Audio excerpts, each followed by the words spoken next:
ხარება შენი სულიერი პორტრეტი უნდა იყოს და სადაც ჩანს აქ რომ შენი სულიერი პორტრეტია.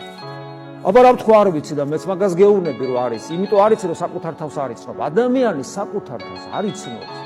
და წიგნში რომ კითხულობ რომ ამ პარტავნებით, ამით ამას ჩამოწერს და ეს არის დაღუპვა ადამიანების. ადამიანები ისე ბერდებიან ეკლესიაში რომ სხვანაირი აღსარების თქმა არ იციან და ეს არ არის აღსარება. ეს არ არის სულიერი პორტრეტი, საკუთარ თავს არ იცნობ. გესმით როგორი საშიშროების წინაშე დგას ასეთი ადამიანი? გახსოვთ როგორ გაანჟის უფალი. ყველაფერს შეიძლება ხუთიანზე აკეთებდე და გეუბნება არ გიცნობ მაშინ.